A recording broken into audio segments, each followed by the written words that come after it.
Nuevamente, buenas tardes a todos. Gracias por acompañarnos en el primer webinar del mes de julio. El tema de hoy es edificios sanos hacia la nueva normalidad, que es algo que debemos conocer todos, qué es lo que piden los clientes para tener más tranquilidad y seguridad en su edificio y sobre todo proteger a los ocupantes. Nos acompaña en esta ocasión Alejandro Matamoros. Alejandro, buenas tardes, ¿cómo estás? Hola, hola a todos. Buenas tardes, muy bien. Y también está con nosotros Yair Liscano, que es el Product Manager de la línea de Honeywell Building. Hola, hola, buenas tardes, bienvenidos a todos.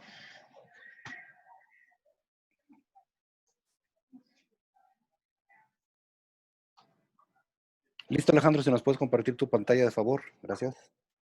Listo, pues arrancamos.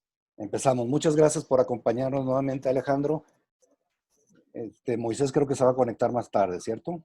Sí, correcto. Ok, pues Correcto, correcto. comenzamos. Bueno, Gracias. pues primeramente, gracias a todos por su tiempo. Vamos a tratar de verlo, pues todo este contenido dentro en esta pequeña hora que tenemos.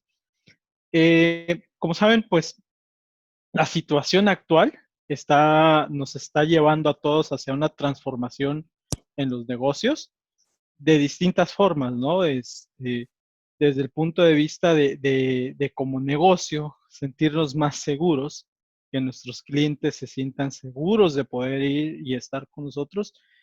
Y por otro lado, pues nosotros comenzar a retomar otra vez las operaciones. Todo va precisamente enfocado a lo que es la nueva normalidad, ¿no? Eh, Parte de lo que vamos a ver, a ver, listo. Parte de lo que vamos a ver el día de hoy es precisamente cuál es la propuesta de valor y cuál es el contenido que nosotros como Honeywell y Seguridad de Control podemos ofrecer hacia ustedes en términos de esta nueva normalidad. O sea, ¿qué está sucediendo? ¿Qué están viendo nuestros clientes? ¿Qué están viendo ustedes en esto? ¿Cómo esto impacta a los edificios en los cuales trabajamos, a nuestras casas, incluso a las oficinas de gobierno? ¿Cómo todo esto, pues, prácticamente cambió, como bien dice la nueva normalidad, cambió nuestra vida por completo, ¿no? ¿Mm? Ahora, precisamente como introducción, queremos decir qué es la nueva, o sea, a qué nos referimos a esta nueva normalidad. O sea, ¿cuál es el contexto? ¿Qué quiere decir? Este, por ejemplo, desde distintos puntos de vista, mm, desde distintos puntos, nosotros tenemos que decir, bueno, ¿qué tan seguro es mi hotel para los huéspedes? Si regreso a una oficina me voy a contagiar. ¿Qué tan posible es la propagación, digamos, cuando yo voy a un supermercado, forzosamente tengo que ir a hacerme de verduras, hacerme de mi despensa? ¿Qué tan fácil es de que yo pudiera contraer la enfermedad ahí? Entonces, realmente, pues esto de la nueva normalidad realmente representa pues un cambio hacia todo esto, ¿no? Ahora, ¿cuáles son los retos que vamos a enfrentar? Particularmente, son 4 retos los que nosotros vemos. 2 de ellos tienen que ver con, con el entorno exterior, con el ambiente en el cual estamos viviendo. Y el primero de ellos es precisamente recuperar esa sensación de seguridad y bienestar dentro de un edificio. El segundo de ellos son la parte del cumplimiento de normas y lineamientos de seguridad y de salud que el gobierno y otras instituciones están desarrollando precisamente para mantener un estándar de un estándar, digamos, que todos podamos cumplir y hacer seguro esta parte. Si se dan cuenta, estas dos áreas de oportunidad, digo, estos dos pilares, como bien comentaba, son dos puntos que son externos hacia nosotros, ¿no? Nosotros o nuestros clientes, las personas que son dueñas de un edificio, las personas que construyen o que se dedican a la parte de integración de BMS o edificios, van a encargarse de poder cumplir con las otras dos áreas que eso, digamos, eso sí está de nuestro alcance. Normalmente nosotros decimos, bueno, tenemos este mercado, está sucediendo esto, pero tengo que enfocarme en lo que es controlable. Y precisamente estas dos cosas que son controlables para la parte actual es precisamente cuál es la capacidad de adaptación del edificio, qué tan rápido y qué tanta disponibilidad tenemos nosotros para poder apegarnos nosotros a esta nueva realidad. Y por otro lado, es precisamente la continuidad del negocio y la operación de un edificio. ¿Se dan cuenta? Todas y cada una de ellas están intrínsecamente relacionadas. Ahora, la propuesta de valor hacia Honeywell va en torno hacia eso, ¿no? Que tanto los inversionistas puedan enfocarse en las dos primeras sin necesidad de perder la continuidad de sus negocios.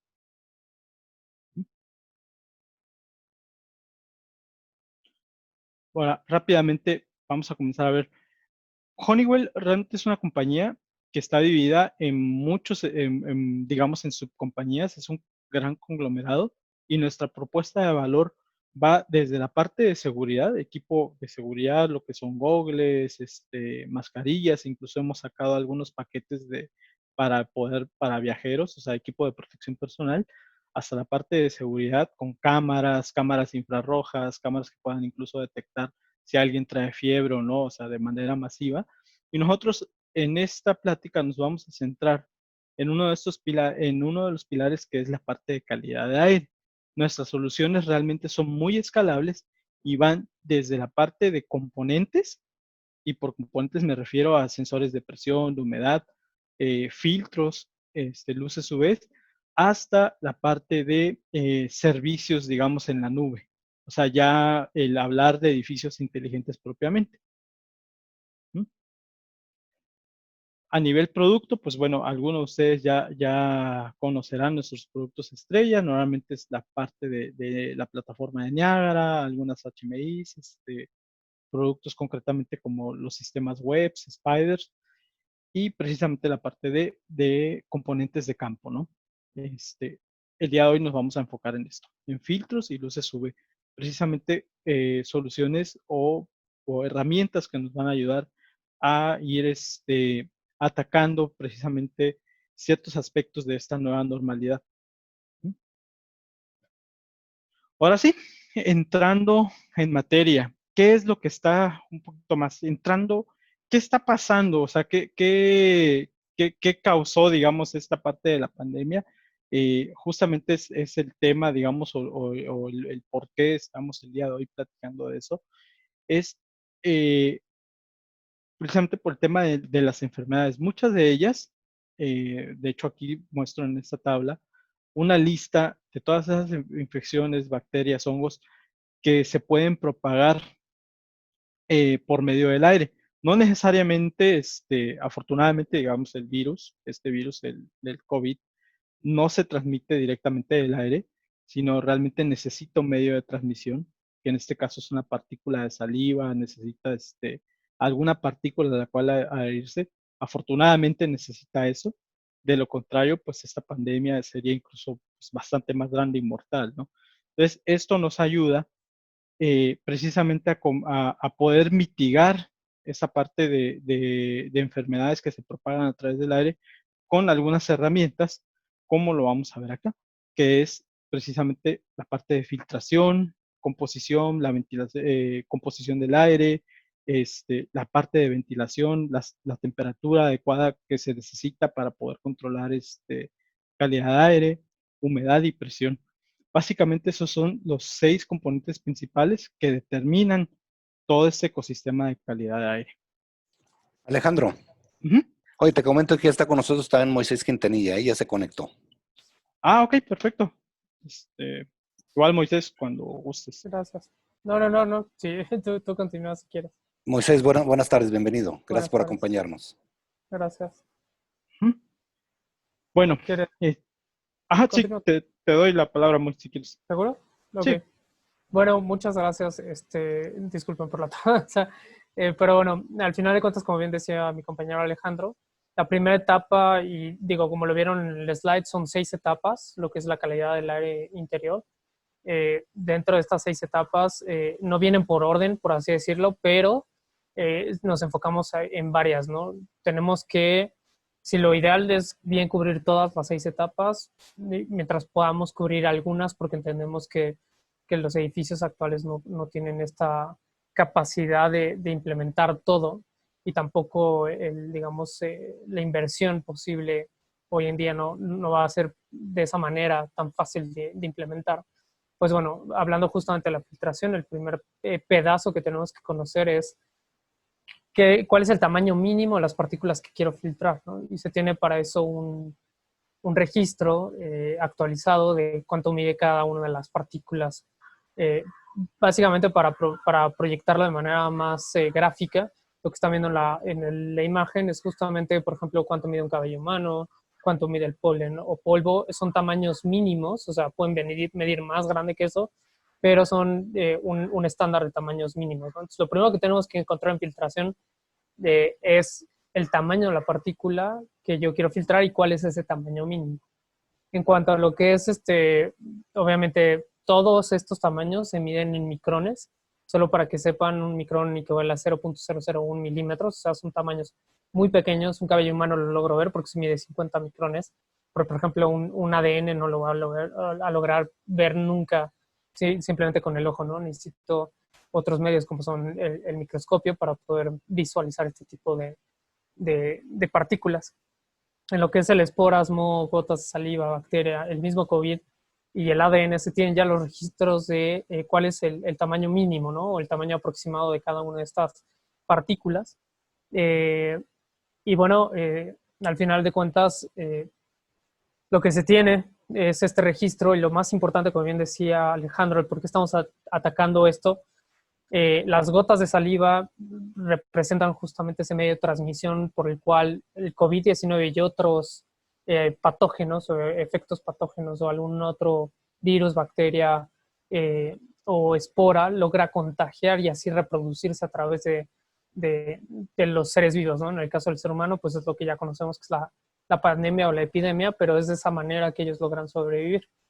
Tomando eso en cuenta, y tomando en cuenta que no se reproducen por sí solos a través del aire, habrán muy pocos que lo hacen. Realmente para instancias del COVID-19, el SARS-CoV-2, se hacen a través de las gotas de saliva, eso ya lo sabemos todos, y lo hacemos también no nada más en forma de gotas, sino también en forma de aspersores de saliva, ¿no? O sea, estos aerosoles expedidos por las gotas de saliva mientras hablamos, cantamos, reímos y todo, ¿no? Entonces, si bien se tiene el registro del tamaño del COVID, de cuánto mide ese virus, que son 0.12 micrones, no necesitamos llegar hasta ahí. De hecho, más adelante lo van a ver, que donde se necesita llegar, y digo, lamentablemente la presentación no se puso, pero en 0.3 micras empieza justamente el primer muestreo que tenemos de gotas de aspersor, que son los aerosoles.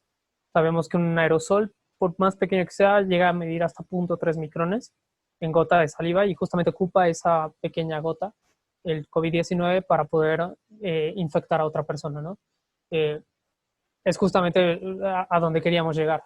Primero, entender cuál es el tamaño al cual a mí me interesa para esta cuestión específica del COVID y de la pandemia actual, hasta qué tamaño tengo que filtrar, ¿no? Entonces, tener en cuenta que el tamaño de filtrar mínimo es 0.3 micras, que es inclusive más abajo de la bacteria, ¿no? Es un poquito más pequeña que la bacteria. Obviamente no llega a ser un virus al 100% porque es un aerosol de saliva. Dentro de ese aerosol, dentro de esa gota muy, muy pequeña de aerosol, vive justamente el COVID-19, que es de 0.12 micras. En algunos casos inclusive llega a ser de 0.08 micras, ¿no? Pero realmente todos, si ustedes buscan en Google y en la OMS, el registro que se tiene del COVID mide lo más pequeño estandarizado que llega a medir es 0.12 micrones. La que sigue, Alex, por favor. Bueno, entonces, tomando en cuenta el tamaño de la partícula que yo quiero filtrar, pues existen ciertos tipos de filtros en el mercado, ¿no? Y recordemos que la parte de filtración, su foco muy principal es poder capturar la partícula. Esa es su función principal. No la va a eliminar, sino la va a capturar. Es, digamos, su primer punto. Habrán algunos, como es el caso de la luz ultravioleta, que veremos más adelante, que tienen ese efecto de eliminación, y digo de eliminación entre comillas, porque no la elimina realmente, hace un efecto dentro de lo que es el virus y la bacteria, que logra, o que podemos decir que lo elimina, pero realmente no lo está eliminando. Tiene un efecto que hace que no se propague el virus. En cuanto a la filtración, tenemos lo que sabemos que son los filtros mecánicos, los filtros electrónicos, los filtros de gas o los orgánicos, que si bien no los vamos a tocar el día de hoy, los gases, por ejemplo, orgánicos, existe lo que es el carbón activo y el ozono. Para la luz tenemos la luz ultravioleta, para los electrónicos tenemos los electrostáticos, existen otros que no aparecen aquí, como es el de plasma, el de ionización, que también por ahí seguramente los van a escuchar. Y obviamente la parte de filtros mecánicos, que son los MERV, EPA y ULPA, ¿no? La que sigue, por favor, Alex. Y bueno, entrando ya de lleno en lo que es filtración mecánica, cómo funcionan los filtros mecánicos se debe gracias a la mecánica de fluido, por eso se llaman filtros mecánicos. Lo que hacen es ocupar un ventilador, como ustedes saben. El ventilador lo que hace es jalar el aire y hacer pasar ese aire a través del filtro. El filtro, obviamente, gracias a la mecánica de fluidos, la que sigue Alex, por favor, va a poder filtrar ciertas partículas, ¿no? Y entonces se clasifican los filtros mecánicos dependiendo de qué tamaño de partículas van a poder filtrar. Es decir, cuál es el tamaño mínimo que pueden filtrar estos filtros. Entonces, los filtros mecánicos, como lo ven en el slide, se catalogan en 5. El MERV grueso, el MERV fino, el EPA, el High Efficiency EPA, que es el HEPA, y el ULPA. El cómo cada uno de ellos logra filtrar las partículas que están viendo abajo, que son, por ejemplo, el grueso, lo más pequeño que logra filtrar en partícula es 3 micrones. El filtro fino llega hasta 0.3 micrones. Regresate una anterior, por favor, Alex. Y el EPA es de 0.3, el EPA 0.3 y el ULPA es el único que llega hasta 0.1 micrones, ¿no? En cuanto a los filtros mecánicos, la diferencia, el por qué uno filtra más bien, por qué uno filtra partículas más pequeñas que otro, se debe a que tienen todos los filtros mecánicos una malla que son fibras. Esas fibras, entre más fibras tengan, entre mayor volumen de fibras se tengan en un área y más gruesas o más finas sean esas fibras, yo puedo capturar partículas más pequeñas. En el caso ejemplo que están viendo ahí es una imagen a microscopio de 4 micrones, de 4 micras, a la cual es la misma toma, pero como ustedes pueden ver un EPA en microscopio contra un MERV en microscopio, vemos que inclusive el MERV, las fibras del MERV es más gruesas, ¿no?, que el mismo EPA. Y la cantidad de fibras que hay en un EPA son muchísimo más que en un MERV. Es por eso que un EPA, por ejemplo, puede filtrar hasta 0.3 micrones o inclusive en algunos casos 0.1 micras con respecto a un MERV grueso, por ejemplo, ¿no?, que solo llega a 3 micras. Entonces, es por eso que uno puede filtrar partículas más pequeñas que otro. La que sigue, por favor, Alex. Y bueno, ¿con qué eficiencia lo logran hacer cada uno de estos filtros? Es lo que están viendo en la pantalla. Para los MERV gruesos, la mínima eficiencia que se tiene es de 20, registradas de 20 al 70% en un rango de 3 a 10 micras. Más adelante lo vamos a ver en la tabla, pero lo van a ver. El MERV fino va de 0.3 a 10 con 85 a 95% de eficiencia. El EPA, el HEPA y el ULPA pues van incrementando su eficiencia, ¿no? Entonces, tomando en cuenta esta gráfica y la gráfica de abajo, sabiendo que las gotas de saliva son el medio de transmisión más los aerosoles que viven a través de 0.3, pues si yo quisiera filtrar el COVID como virus, no por el medio de propagación, sino como virus, pues obviamente la lógica me tendría que decir que me tengo que ocupar filtros mecánicos tipo EPA o High Efficiency EPA con H o la ULPA, ¿no? Solo que hay un inconveniente al poder hacer esto. La que sigue, por favor, Alex. El inconveniente más grande que se tiene es de que, disculpen. El inconveniente más grande que se tiene es justamente que como la diferencia entre un MERV y un EPA o estos EPAs que logran filtrar hasta 0.3, 0.1 micras, si yo quisiera filtrar el virus de COVID, sin importar si es transmitido a través de aerosol o gota de saliva, pues yo tendría que ocupar un ULPA, un High Efficiency EPA. El problema de eso es de que al tener mayor fibras, como lo vimos, a mayor cantidad de fibras existe mayor resistencia al paso del aire y eso ocasiona una mayor caída de presión, a lo cual se le conoce como una pérdida de carga. Para contrarrestarlo, el fabricante lo que hace es ocupar un motor, como se está viendo en la imagen, y entonces el fabricante del equipo de aire acondicionado establece el tamaño del motor, sea por potencia, caballaje y obviamente todos los datos que tienen que él ocupar para poder entregarte un flujo de inyección determinado a la cual está especificada la máquina para que rompa con esa caída de presión, ¿no? Entonces, ¿a qué voy con todo esto? Pues si bien la lógica me está diciendo que me mueva a filtros más finos, más EPA, más ULPA, donde ya puedo empezar a filtrar de manera más fina las partículas más pequeñas, pues realmente en la realidad no voy a poder hacer ese intercambio tan fácil, porque el motor de un equipo que no fue diseñado para trabajar con un filtro EPA o un filtro muy fino, pues le va a costar mucho trabajo al motor o inclusive no va a poder trabajar. ¿Por qué? Porque todos los filtros justamente oponen una resistencia al paso del aire. Esa es la caída de presión o pérdida de carga.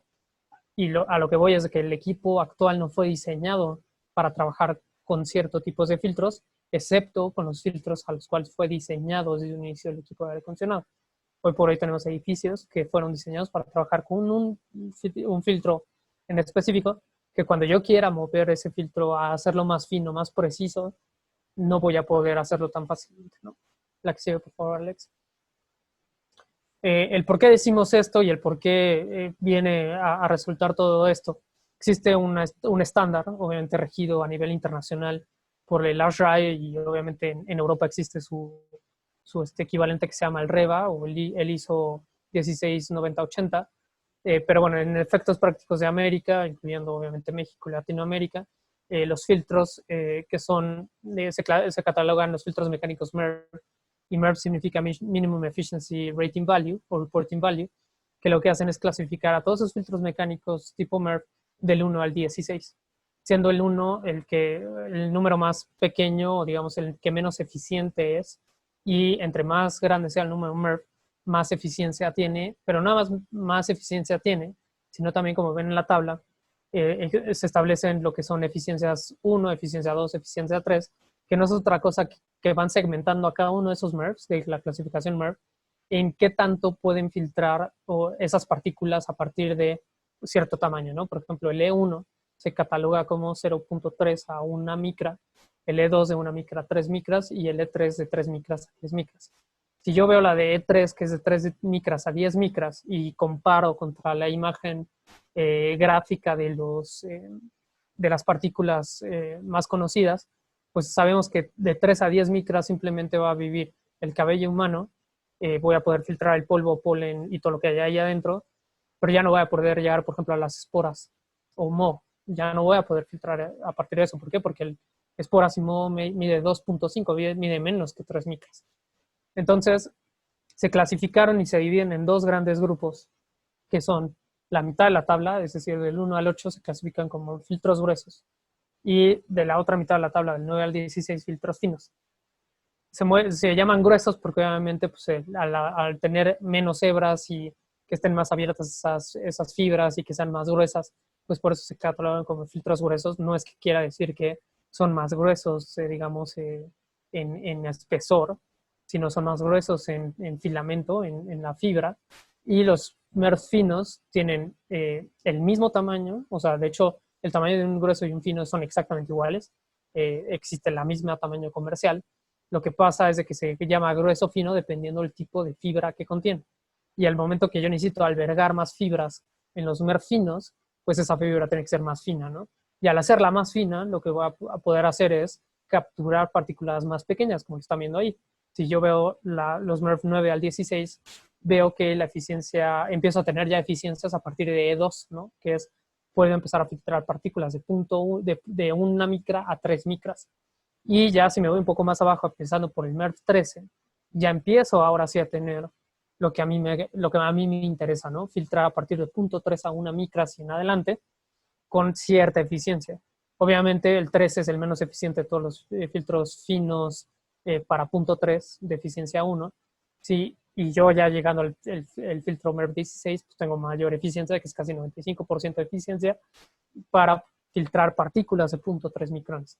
Entonces, recuerden que no nada más es qué tamaño necesito filtrar, sino con qué eficiencia lo logro. Y particularmente lo de la tabla también establece la caída de presión máxima y mínima que debe existir en ese filtro. ¿A qué voy con esto? Que, como ustedes pueden darse cuenta, si bien moverme a un filtro MERV más grande en número, pues me va a traer mayor eficiencia y voy a poder filtrar partículas más pequeñas. La contraparte de todo eso es de que gracias a que son más finos y que tienen más fibras y que tienen más resistencia al paso al aire, pues obviamente la caída de presión es muchísimo mayor, ¿no? Como lo están viendo al final de la tabla. Si yo comparo, por ejemplo, un MERV 8, que es 0.6 su caída de presión, contra un MERV 16, pues me voy a dar cuenta que es casi el doble, ¿no? Pues más allá del doble. La que sigue, por favor, Alex. Y bueno, como les decía, nosotros en Honeywell, en Latinoamérica, a nivel global, pues obviamente manejamos todo lo que son otro tipo de estándares. Existe, obviamente, la presentación fue diseñada para Latinoamérica, y existe un estándar, ¿no? Que también es el ISO 16890, que es justamente la contraparte de la RAE a través de lo que es el REBA, que es, digamos, el símil de la RAE en Europa. Entonces todos estamos alineados a nivel global, y es lo que se muestra en esta gráfica, ¿no? La que sigue, por favor, Alex. Ahora, ¿cuál es el gran problema y el gran incógnita de esto y por qué estamos tocando este tema?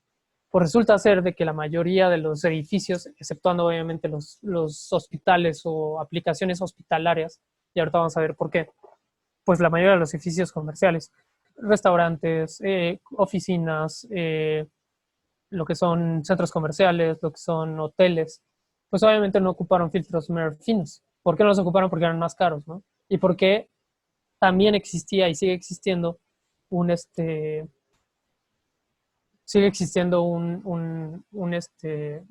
estándar, ¿no? Que lo va alineando todo, que son las aplicaciones específicas. Gracias a estas aplicaciones, pues lo que podemos ver, o lo que ya hoy conocemos, que la mayoría de los edificios tienen instalados filtros gruesos del 5 al 8. Eso se debe justamente por el estándar 52.2 de la RAE. Y entonces solo llego hasta 3 micras. Hoy por hoy, para lo que son efectos de la pandemia, pues eso no me va a servir para nada, ¿no? Ni siquiera del 9 al 12 me va a servir. ¿Por qué? Porque los aspersores en aerosol de gotas de saliva, donde se va a poder propagar el virus, empiezan en punto 3. Entonces, la lógica de todo esto es empezarnos a mover a filtros 13-16. El inconveniente, como les decía, de eso es que la caída de presión en ese filtro es muchísimo más grande. Y el equipo al cual hoy en día está instalado fue para trabajar con filtros gruesos, con caídas de presión de punto 3 o punto 5, no para trabajar con caídas de presión de 1.4 o 1. Y de hecho 1.4 es lo que buscamos, ¿no? Entonces, como no puedo hacer esto tan fácil, ¿qué otra alternativa existe, ¿no? Entonces, la que sigue, por favor, Alex. Otra alternativa que existe y que también está estipulada en los estándares de la RAE existen los filtros electrónicos. Un filtro electrónico, a diferencia de un filtro mecánico, si bien hacen la misma función, poder capturar partículas lo hacen de manera diferente. El filtro electrónico, también conocido como precipitación electrostática, electrostáticos, descarga corona, descarga eléctrica, todos esos nombres reciben el mismo parte que se llaman filtros electrónicos. Tienen dos secciones. Uno es el ionizador o los cables de ionización y el colector. Todos ofrecemos lo mismo. Honeywell ofrece un prefiltro, que es una tercera etapa de filtración, pero por estándar todos los filtros electrónicos siempre tienen dos filtros, dos etapas, el colector y la parte de ionización. ¿Cómo funciona? Es muy fácil, es física electromagnética. Lo que hacen, como ven en la imagen, es el filtro sucio, carga con esas partículas, el aire sucio carga con esas partículas que quiero llegar a filtrar. Lo que hago a través del filtro electrónico es que gracias al ionizador, gracias a los cables eléctricos, ionizo el aire, hago que todas las partículas que están en el aire se carguen de manera positiva, y cuando llegan a las placas de precipitación o a las placas paralelas, cada placa viene conformada por una carga negativa y la siguiente con una carga positiva, y así van cicladas en ese orden.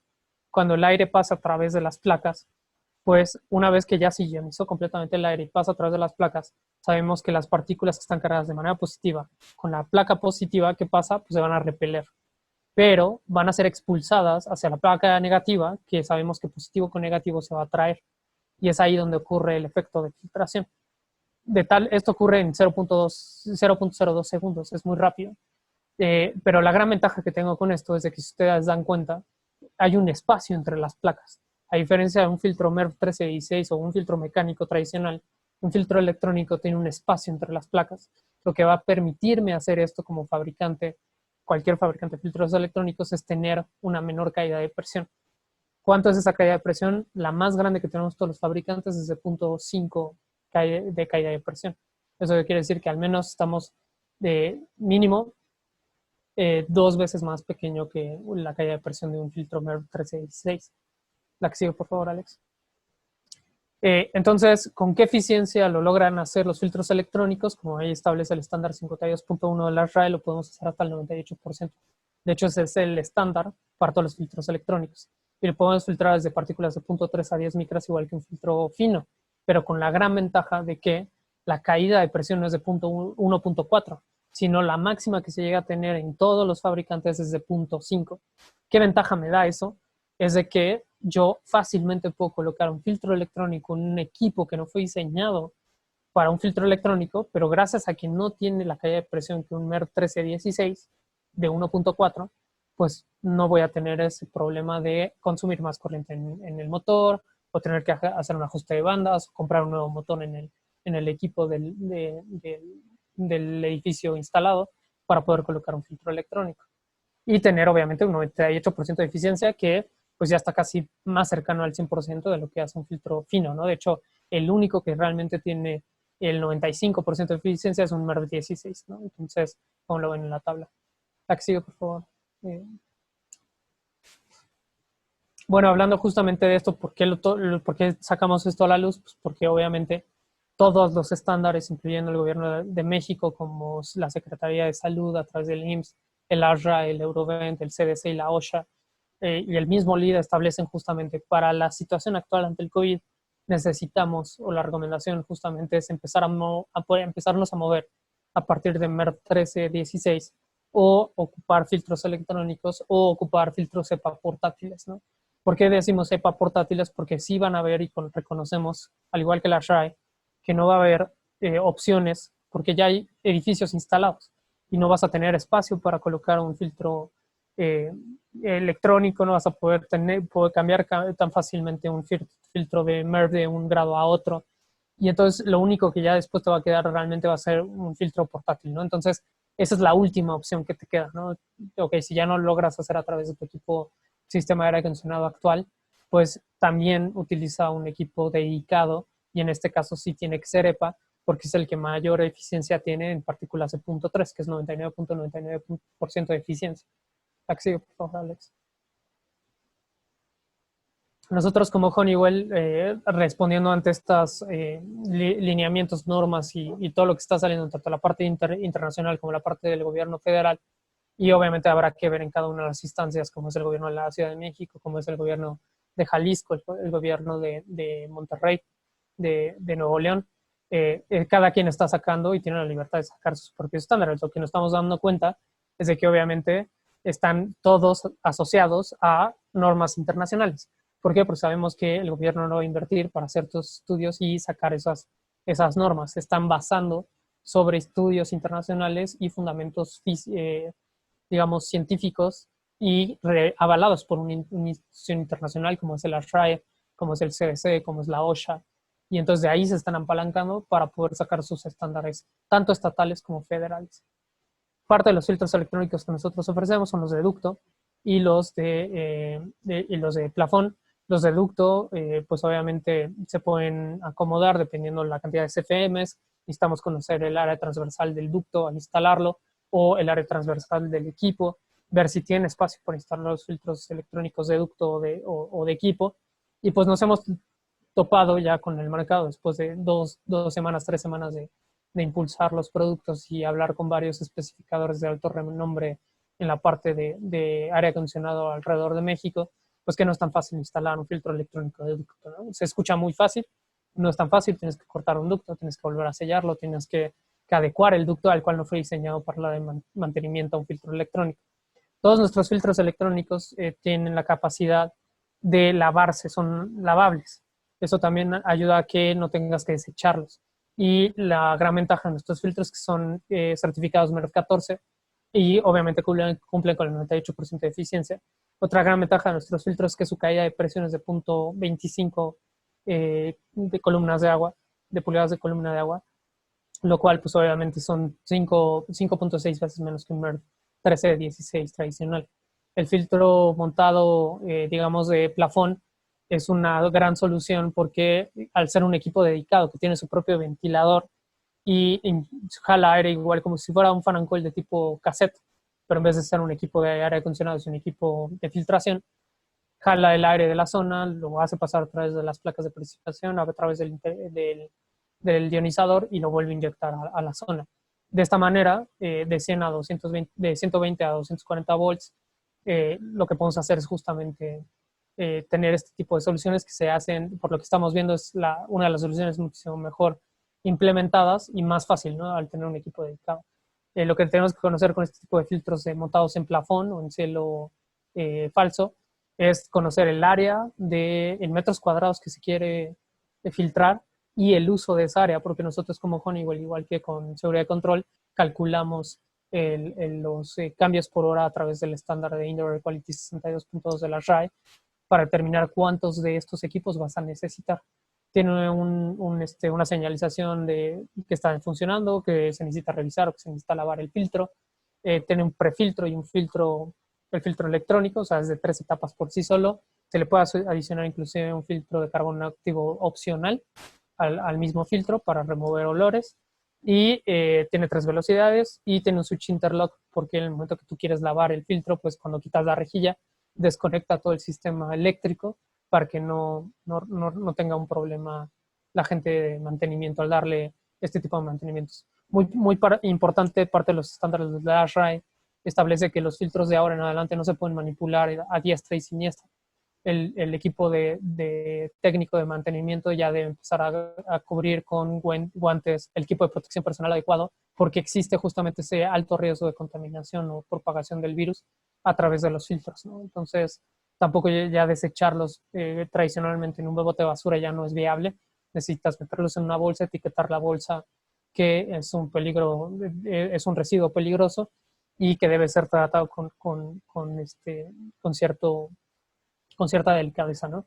El caso de nuestros filtros, pues como son lavables, ¿cuánto duran? Hasta 10 años. Hemos tenido casos en China y Asia, en India, que estos equipos llevan instalados más de 10 años y no se les da, no necesitamos cambiarlos, ¿no? Siguen operando como nuevos, casi, porque lo único que hay que hacerlos es lavarlos, y con eso ya los tienes casi, ¿no? Aquí sigue Alex, por favor. También tenemos, como bien decíamos en los estándares, el purificador de aire portátil, el cual tiene un área de 54 metros cuadrados, una capacidad de 400 metros cúbicos por hora, 350 metros cúbicos por hora. Y bueno, ¿no? Tiene el ajuste de 3 velocidades, se puede bloquear el touch del pad, se puede dejar seteado de 1 a 15 horas o a dejarlo correr constantemente. Y tienes este LED indicador de si está funcionando, si hay que reemplazar el filtro, si está buena o no la calidad del aire. En este caso, como bien lo establece el estándar de RAE, tiene que ser EPA, el tipo portátil. ¿Por qué? Porque tienes el mejor de eficiencia, 99.99% de eficiencia en partículas de 0.3 micrones en adelante. Y tenemos 3 etapas de filtración en ellos por estándar, que es el prefiltro, el filtro EPA y el filtro de carbono activo, ¿no? Tenemos también los repuestos. Más o menos cada 2 meses se tienen que reemplazar, más o menos, dependiendo de cuántas horas los has ocupado. Realmente llegamos hasta 480 horas de servicio de estos filtros cuando ya necesitas hacer el reemplazo, ¿no? Aquí sigo, por favor. De hecho, ya se nos agaparon en el inventario estos filtros, ¿no? Bueno, ya entrando a la parte de filtración de luz, le decimos filtros de luz UV, pero realmente no son filtros, porque la función de un filtro es atrapar una partícula. El único filtro, por así decirlo, que ya es capaz de eliminar una partícula como el COVID, una bacteria o lo que sea, es el filtro luz UV. Y es por eso que ha tenido muchísimo más auge en todos los mercados. Sin embargo, hay que tener un fundamento detrás de todo esto, el por qué y lo que ustedes necesitan conocer un filtro de luz UV. No cualquier filtro de luz UV les va a servir. La luz, como todos sabemos, se manifiesta en longitudes de onda, en frecuencias. Y la luz visible se manifiesta de los 700 a los 400 en nanómetros, es la longitud de onda y ese es el tamaño y la unidad de medida de las ondas de luz que se establecen, y lo que está fuera de eso son otro tipo de luces, como son la luz infrarroja, la luz de microondas, o los rayos de radio, o las ondas de radio, perdón, o los rayos UV, los rayos X. Hablando específicamente de la luz UV, la que sigue por favor, Alex. La luz UV se manifiesta de los 100 a los 400 nanómetros. Sin embargo, se divide en 4 tipos de luz UV. La luz UVA, la luz UVB, la luz UVC y la luz UVV, que es, digamos, de un espectro no visible. A lo que vamos con esto es de que si bien existen 4 tipos de luz UV, lo que ustedes tienen que conocer es que solo existe un tipo de luz que logra tener un efecto germicida, que es poder inactivar una bacteria o un virus como el SARS-CoV-2. A lo que voy es de que solo la luz UVC, que se manifiesta del 200 a 280, tiene ese mayor efecto. Y el mejor efecto, como pueden ver en la gráfica, que es como una especie de campana de Gauss montada sobre esa lámina donde está justamente ese rango, es, como bien lo está mostrando Alex en la imagen, es a 253.7 nanómetros o 254 nanómetros. En ese pico, yo tengo ese pico de efecto germicida o germicide effect, por eso se llama VGI o VC, es la misma cosa. Solo que la VGI solo vive entre los 253.7 y los 254 nanómetros para que se determine que sea luz UVC tipo GI. ¿Cómo funciona la luz UV? Al igual que los seres humanos y los mismos bacterias y virus, absorben luz UV, todos observamos luz a través del sol y obviamente lo que observamos es luz UV. ¿Y a qué hace que la luz UV particularmente rompe, como están viendo en las imágenes, rompe con las cadenas del enlace del ADN? En el caso de las bacterias y virus y mohos y esporas, lo que hace es romper con el enlace de proteínas o el RNA que cubre a estos tipos de bacterias, virus y demás, ¿no? Entonces, al momento que se tiene ese efecto con la luz UV, nosotros tenemos un efecto germicida. Lo que hace realmente la luz UVC de 253.7 a 254 nanómetros es que lo absorba el organismo y le quita la propiedad, rompe de tal forma con su cadena de enlace RNA que lo que hace es que no pueda propagarse, que no pueda reproducirse más. Al final de cuentas, ¿muere el virus? Sí, sí muere el virus. Pero lo que realmente está haciendo es quitarle ese efecto patógeno, que no es otra cosa que su efecto de poder reproducirse y propagar. Cuando tú le quitas ese efecto al virus, por ejemplo, pues ya no puede reproducirse más y después de un tiempo muere, ¿no? Entonces, sí es la única, digamos, filtro conocido, avalado por la OMS, por el CDC y el ASHRAE, que tiene este efecto. Ningún otro más lo tiene, ¿no? Por ahí van a encontrarse plasma, por ahí se van a encontrar iónicos, pero ningún otro filtro tiene y está avalado por los estándares que tenga este efecto, ¿no? La que sigue, por favor, Alex. Dale un clic más, por favor, para enseñar la dosis. Entonces, ya hablando de la luz UV, pues lo primero que ustedes tienen que conocer y preguntarle a los fabricantes es justamente eso, ¿no? ¿Qué luz UV es lo que ellos manejan? ¿Qué longitud de onda ellos tienen? Para obviamente confirmar que están entre los 253.7 nanómetros y 254 nanómetros. Pero nada más funciona así. Al igual que en la medicina, cuando ustedes tienen una enfermedad y van con el doctor, o tienen, no sé, gripa, fiebre, lo que sea, les hace un diagnóstico su médico y después les da una receta médica. La receta médica generalmente trae algo que es un fármaco, que puede ser, no sé, ampicilina en cierta cantidad, miligramos, y te dice la receta, tienes que tomar este medicamento cada 8 horas o cada 6 horas o en X cantidad de tiempo por X cantidad de días. Si tú rompes con esa receta, lo que vas a hacer es de que no vas a poder recuperarte. Lo que realmente está pasando, digamos, científicamente hablando, es de que no está ocupando tu sistema inmune el fármaco porque no lo está recibiendo a la dosis específica para poder vencer al microorganismo que te está afectando. En el caso de la luz UV es exactamente igual, hay una dosis que hay que cubrir. Esa receta médica, vaya, esa receta no se da en fármacos, se da en la intensidad de la luz UVC y se mide en microwatts por centímetro cuadrado y con respecto a un tiempo me va a dar una dosis. Esto no es nuevo, señores, esto lleva más de 20, 30 años funcionando, eso se conoce. Tan es así lo conocemos que hay toda una tabla del CDC, de la OMS y del ASHRAE que te establece a qué dosis necesitas cubrir para poder matar N cantidad de tipos de bacterias, virus, lo demás, ¿no? Como están viendo en la parte inferior derecha de la tabla, pues ahí se van a encontrar los virus que son influenza, lo que es por ejemplo, el E. coli, el hepatitis, ¿no? O sea, con qué dosis yo logro inactivar a todos esos virus, protozoas son hongos, mold son mohos y bacterias, ¿no? Entonces ya se tiene un registro de muchos de los patógenos, de estas bacterias o microorganismos, a qué dosis necesito cumplir. Y entonces con esto, lo que quiero que se lleven es de que cualquier fabricante de luz UV te tiene que decir, no nada más su longitud de onda para saber si es VC y si tiene el efecto germicida, pero también te tiene que dar su intensidad. Si no conoces esos dos parámetros, no vas a saber cuánto tiempo tienes que exponer esa luz al microorganismo para poder inactivarlo. La que sigue, por favor, Alex. Hablando justamente del SARS-CoV-2, es algo tan nuevo para la microbiología que hablar de 6 meses de un tiempo de un virus, pues es muy poco, ¿no? Se conoce muy poco. A lo que voy con esto es de que el estudio más reciente que se tiene es del SARS-CoV-1, del coronavirus 1, y a lo que vamos es de que el último registro que se tiene es a finales del 2019 por un científico en Alemania llamado Hembridge, que está ahí en color rojo, remarcado.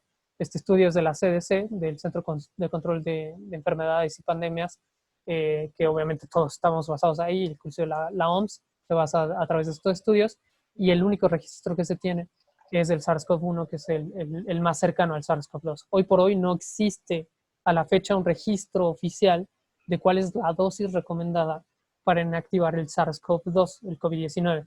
Lo que se tiene es lo más cercano es el SARS-CoV-1. Lo que ellos encontraron, y es el estudio más reciente, es que a una luz de intensidad de 254 nanómetros, como lo pueden ver en la pantalla, luz VC, porque tiene 254 nanómetros, GI, porque es 254 nanómetros, a una distancia de 15.2 a 22.9 centímetros de distancia, en un Petri donde albergaron al SARS-CoV-1, con una intensidad de 4016 microwatts por centímetro cuadrado, les tomó 15 minutos poder inactivar al 100% el virus. Lo que estamos suponiendo todos es que vamos a necesitar más tiempo y más intensidad. Pero aquí viene la pregunta del millón. Con estos datos, ¿ustedes creen que es factible instalar una luz UV en un ducto, sabiendo que la velocidad en ese ducto es en metros por segundo? Pues claramente el aire no se va a detener ahí 15 minutos, porque tienes que hacerlo exponer ese aire constantemente por 15 minutos para tener ese efecto. Entonces, como no lo vamos a cumplir, lo que yo quiero que se lleven con esto es de que la luz UV en un ducto no te sirve de nada si no pudiste antes capturar la partícula, en el caso del SARS-CoV-2, ¿no? Entonces, ¿cuál es la moraleja de esto? Siempre instalar primero un filtro antes que una luz UV. Si tú no tienes un filtro diseñado para atrapar partículas de punto 3, de nada te va a servir instalar una luz UV al ducto, porque la velocidad del aire es tan rápida que no vas a poder mantener ese aire detenido en ese ducto por 15 minutos. Entonces, la única solución que te queda es colocar primero un filtro, que el filtro se encargue de capturar la partícula y la luz UV, proyectarla al filtro y de esa manera, de alguna forma, obviamente gracias a que estamos proyectándola a través del filtro, inactivar al virus, ¿no? Como ustedes bien saben, por muchos años se ha ocupado la luz UV en el ASHRAE, en el serpentín. Este no es el caso. Eso fuera el old school, le llamamos. Años atrás se ocupaba esto. Se sigue ocupando, sí, pero para fines prácticos del COVID no me sirve para nada. ¿Por qué? Porque el serpentín no es un filtro. Lo único que hace la luz UV sobre el serpentín es de que a medida que se condensa el serpentín va a generar moho, van a proliferar bacterias y la luz UV se encargaba de eliminar todas esas microorganismos para no inyectarlos otra vez a la zona, ¿no? La que sigue, por favor, Alex. Entonces, parte de lo que pues, ya les dije, todos los estándares están estableciendo que ante el COVID necesitamos instalar filtros UV, o eso es lo que están recomendando. Y bueno, ¿no? Entonces, ese es el tema de los filtros UV. La que sigue, por favor, Alex. Nosotros ofrecemos en Honeywell esta serie de filtros que también están montados en el ducto. Como bien yo les dije, necesito de un filtro antes, ¿no? Entonces el filtro electrónico se acopla a este filtro de luz UV, porque primero necesito capturar la partícula y después exponer la luz UV a ese filtro para poder eliminarlo. Si yo tuviera que decidir cuál es la mejor opción, siempre primero será el filtro y después la luz UV. Nunca solo la luz UV, a menos que ya tuvieras un filtro 1316 instalado en tu equipo o un EPA, un filtro electrónico ya instalado, cosa que pues, es muy improbable porque pues, obviamente todo esto, entre comillas, es nuevo, ¿no? ¿Qué necesitamos esto? Simplemente cuidar la velocidad del aire, como bien están viendo en la pantalla.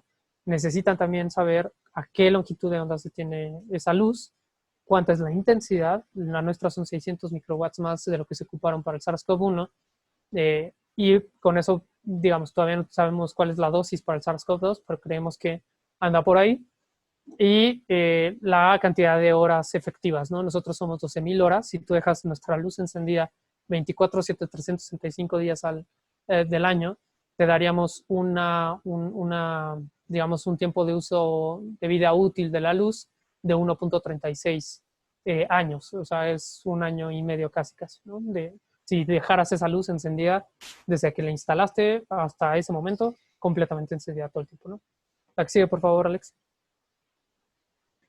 Parte también de la parte de filtración, pues no está esto que son la parte filtrado, también tenemos con el COVID, sino que ya sabíamos que ya existían ya otros estándares de filtración, ¿no? Y particularmente para los sistemas BMS, pues siempre es monitorear el estado de los filtros. Un filtro que no se puede monitorear o un filtro que no esté yo monitoreando, pues realmente es una ambigüedad, ¿no? No va a poder saber si el filtro está sucio o está limpio, y un filtro sucio de nada me sirve, ¿no? No es un filtro. Entonces, todos los estándares del ASHRAE, el LEED y el REBA establecen ocupar siempre una especie de instrumentación que me permita o que le permita al sistema de control y al operador saber si un filtro está sucio o está limpio para obviamente tener una acción sobre eso es correctiva, ¿no? La que sigue, por favor, Alex. Sí, no pasa nada. Esto es meramente visual, lo que nosotros ofrecemos a través de nuestros sistemas de control, y lo que hacemos es tener toda una gama digamos, de equipos de instrumentación asociados a los controladores. ¿Para qué? Para monitorear el estado de los filtros y poder comprobar y obviamente empezar a hacer algo más inteligente con el sistema de control. Se van a dar a cuenta que el sistema de control ya debe de empezar a tomar ese papel fundamental, y que ya no sea simplemente un nice to have, sino que sea realmente un tool más, una herramienta más para la nueva normalidad, para poder establecer que estamos cumpliendo con estos lineamientos, por ejemplo, de filtración, ¿no? Entonces es necesario contar con estos sistemas que le van a permitir poder dar índices de calidad de aire en un edificio, ¿no? Acción, por favor, Alex. Aquí, ya nos quedan 5 minutos. Okay. A través de seguridad y control, pues ustedes pueden encontrar la gran mayoría de estas opciones. De hecho, seguridad y control nos ayuda a complementar precisamente toda la oferta. Si bien nosotros, como bien lo comentaba al inicio de la presentación, nuestra solución es escalable desde el momento en el que podemos irnos solamente con la parte de componentes de campo hasta un sistema de control más complejo, ¿no? Lo cual pues podemos obtener a través de los servicios de seguridad y control. Dejo aquí de momento la presentación. No sé si damos espacio, damos un espacio para preguntas y respuestas, Juan Carlos. Sí, si alguien tiene alguna pregunta, lo puede hacer a través del chat o igual puede levantar la mano. Ahí tienen la opción de que levanten la mano para poder abrir el micrófono y puedan hacer su pregunta. Vamos a dar un tiempo a ver si alguien tiene alguna. Y digo, Alex, si quieres y si lo permiten también seguir con una segunda presentación para continuar con el formato, porque es muy importante que también conozcan lo que manejamos y el fundamento detrás de la composición del aire, temperatura, humedad y presión, ¿no? Claro, sí, como decíamos, es un tema muy extenso. Yo creo que si les parece, vamos programando una segunda sesión para la siguiente semana. Ujú. Perfecto. Hoy pues damos un poquito más de tiempo. Al parecer no hay ninguna pregunta. A ver, Lourdes, adelante. Hola, ¿qué tal? Buenas tardes. Buenas tardes. Ingeniero Buenas Linan, tardes. muy interesante su presentación. Solamente tengo dos comentarios. Nosotros hemos ya trabajado con luz ultravioleta y sí nos ha resultado efectiva en ductos. Sin embargo, el cálculo es muy diferente a instalar en un serpentina un ducto, porque como bien dice, bueno, ahí la velocidad del aire es mayor. Y bueno, esos cálculos se hacen justamente en base a velocidad del aire y dimensiones del ducto. Los resultados nosotros los hemos hecho bajo algunos pues, exámenes de laboratorio, sobre todo en bioseguridad y en hospitales. Entonces yo creo que esa parte yo creo que sí tendría que revisarlo un poquito porque sí son efectivos en ductos, solamente que el cálculo es muy distinto a cómo se hace para los serpentines y definitivamente requieren una mayor cantidad de lámparas en ductos que en serpentín. Solamente eso y bueno, complementa nada más, tenía una duda ahí. Si bien representan una caída de presión los equipos existentes, sobre todo para un sector comercial, que es lo que más nos preocupa en este momento, ¿no? Que no están capacitados para soportar una filtración EPA o MERS por la caída de presión que representa. ¿Ustedes recomiendan que se siga con el mismo nivel de filtración y solamente se adicione la luz ultravioleta? No. Recordemos, y qué bueno que plantea eso, ingeniera, la intensidad de la luz siempre es proporcional al tiempo, y digamos esto está basado sobre los estándares del ASHRAE y la normativa del CDC y la OMS, ¿no? Entonces, al final de cuentas, estudiaré lo que me está comentando, pero todos y la base de todo es justamente esta fórmula, ¿no? Que es de la dosis. Tomando en cuenta eso y su pregunta con respecto a los MERV, podría funcionarme una luz UV instalada en un MERV que no es 1316 o superior. En este caso, sí me puede funcionar, pero no para el COVID. ¿Por qué no para el COVID o no para una transmisión, digamos, aérea o de propagación aerosol? Puede ser para las gotas, por ejemplo, como es el ébola, pero en la parte de aerosol, como es el COVID o las gotas de saliva en aerosol, el MERV, si no tengo un MERV a partir del 13, muy difícilmente voy a poder capturar esa partícula en caso de que existiera los parámetros de temperatura y humedad necesarios para que pueda quedar suspendida el aerosol, ¿no? en el aire. ¿Me va a servir para algo? Sí, me va a servir para que todo lo demás que no es un COVID o que no es un aerosol en gota, que el MERV mismo instalado grueso no me está ayudando, para todas las demás partículas como son polen o otro tipo de bacterias o mohos, donde sí voy a poder tener esta captura, pues sí lo voy a poder inactivar, ¿no? O sea, sí los voy a poder como matar, entre comillas. ¿Qué me va a permitir eso como, digamos, parte de mantenimiento? Es no exponer al equipo, al personal de mantenimiento y de que ya la luz UV hizo su función sobre el filtro. Entonces, para responder su pregunta, ¿sí me va a servir de algo? Sí. Para todo lo demás que no sea la situación actual del COVID. ¿Por qué? Porque el único que me va a permitir capturar esas partículas de aerosol es un MERV 13 en adelante.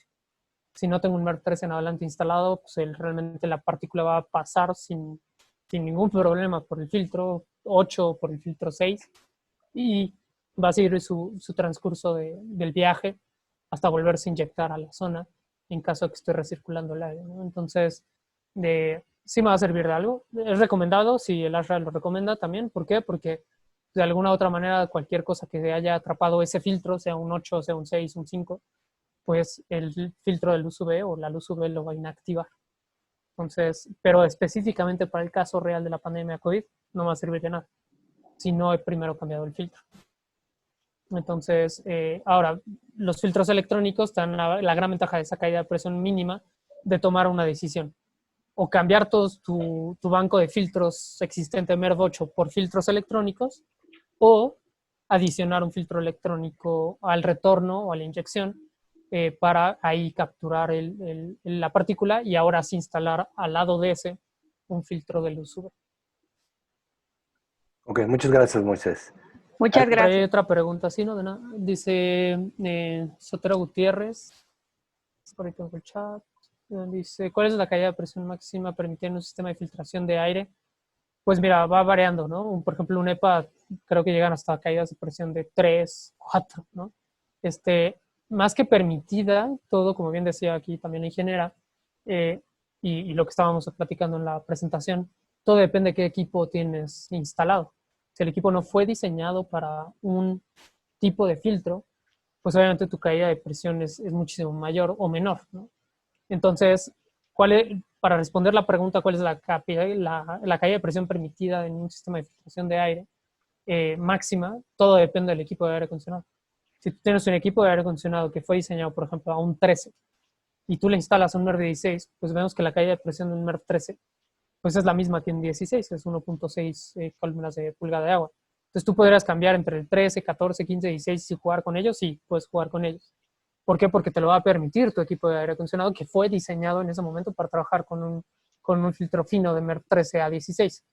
Pero, por ejemplo, si tú tienes un MERV 9 a 12 instalado y te quieres mover a un 13, pues esa máxima caída de presión realmente permitida que te va a permitir tu equipo de aire acondicionado, pues ya es un asunto más de pues ver si con el fabricante y los datos obviamente que te entrega el fabricante con su equipo, si incrementando de punto, me parece que la diferencia entre MERV 9 a 12, 13 a 16 es 0.2 caída de presión, pues obviamente tal vez sí podrías jugar, ¿no? Tal vez el motor sí te va a dar, va a consumir más corriente, es un hecho, pero vas a tener que ajustar la banda, las poleas, liberarlas más y hacer la prueba, que no se force tanto el motor de tal forma que no los desgastes. Yo creo que entre un 9-12 a un 13-16 sí tienes chance, pero de un 5-8, un 1 a un 4, moverlo de 13 a 16 es casi imposible, ¿no? Porque vas a terminar forzando el motor y va a consumir muchísima energía, y si eso en los mejores de los casos. En los sistemas actuales, que a veces no le están dando el mantenimiento adecuado en las aplicaciones comerciales, pues peor tantito, ¿no? O sea, no te va a dar y vas a terminar teniendo que tomar una decisión. O cambio el motor o qué otra opción tengo. Entonces la otra opción que nosotros recomendamos para no instalarlo en un ducto es el equipo dedicado, ¿no? De plafón. ¿Por qué? Por la mayoría de las aplicaciones comerciales, como es un centro comercial, una oficina, un edificio, un hotel, por ejemplo, pues tiene un plafón. Se pueden instalar, obviamente no en los cuartos de un hotel, pero en la mayoría de las instalaciones existentes de uso comercial, que no son hospitales, no son el área médica, pues obviamente tienes esa particularidad, ¿no? De que muy probablemente no te va a dar chance y la única opción que tengas es instalar un equipo dedicado que te ayude a filtrar esto, ¿no? Y eso también me regresa a la pregunta que tenía la ingeniera de que sí funciona la luz UV en los ductos y que han hecho las pruebas, sobre todo en el área de hospital. No me sorprendería que la respuesta sea positiva, sabiendo que ellos por norma tienen instalados filtros mínimo MERV 16 o 13, pero sobre todo EPA, ¿no? Entonces también ahí ya tienes el filtro antes y obviamente la luz UV podría ayudarte a eliminar ese efecto dentro del aire, ¿no? En cambio, en una aplicación comercial es muy distinto. De hecho, por eso no tocamos los hospitales en esta presentación, porque es todo un panorama completamente diferente. Si bien hay calidad del aire y todo, se trata de otra manera diferente, hay estándares diferentes y hay lineamientos diferentes sobre lo que es hospitales, ¿no? Ok, gracias, Moisés. ¿Alguien más tiene alguna pregunta?